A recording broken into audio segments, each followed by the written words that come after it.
At the centre of the chamber stood a pedestal surrounded by 4 stone statues, each easily twice a man's height, facing inwards. Upon the pedestal rested a glowing white orb, radiant yet cold. Without fear, Eldrelon stepped towards it, and the statues stirred. They attacked. The trio fought with every shred of strength. One statue shattered from a perfectly placed firebolt. Another fell to Wilhelm's battle-axe, but not before it crushed his shoulder. A third struck Eldrelon with a thunderous blow, knocking him unconscious. Shadowfang ducked and darted, leading the final golem into a trap. But he took a brutal hit. Bleeding, alone, and barely standing, Shadowfang reached the orb. Some deep instinct told him it held power. He grasped it, and the orb pulsed. No, no, no. A surge of energy burst forth. Radiant tendrils wrapped around his fallen companions, mending wounds and breathing life into their chests. Eldrelon gasped awake. Wilhelm's eyes snapped open, and the statues stood motionless. The fight was over. They returned upstairs to stunned applause. The young woman, brushing soot from her dress, came to them. "I am Selina Greymere," she said with a grateful smile. "My father, Sir Victor Greymere, owns the Greymere Tavern in Hilltown. He'll reward you beyond coin for saving me." They agreed to escort her. By dawn, the gates of Hilltown stood before them. A guard stopped them, asking for an entrance fee.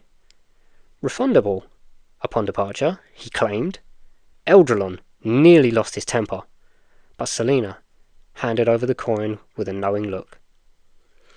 Inside, they made straight for Greymere Tavern. Sir Victor greeted his daughter with relief, and then fixed the trio with a steely gaze. "You saved my daughter," he said slowly.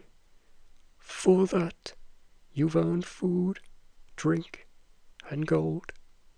He offered coin and thanks, but more importantly, information. He leaned in closer. "If you want answers to what's happening in this town, you'll need to speak to the Lord of Hilltown." He paused. "But be warned, the man is a drunk." With the Greymere family's gratitude still fresh, and their wounds not fully healed, Wilhelm, Shadowfang, and Eldrelon made their way up the winding path that led to Hilltown's upper quarters, the seat of the local lord. The gates to the lord's manor stood open, chipped and weathered by years of indifference. Inside, they were assaulted by the overpowering stench of sour mead and spilled wine. The great hall was dim, with tattered tapestries clinging to mould-written walls. At the end of the chamber, slouched across a gilded throne like a discarded puppet, sat Lord Baron Crowthorne, bloated, red-faced, and barely able to keep his crown straight.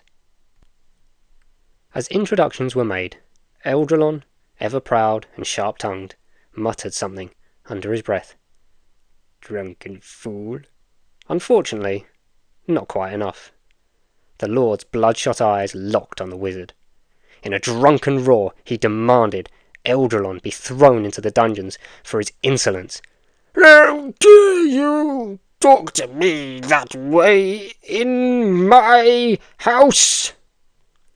Only Wilhelm's quick diplomacy and Shadowfang's silver tongue turned the moment, convincing the Lord they had not come to mock him, but to offer aid.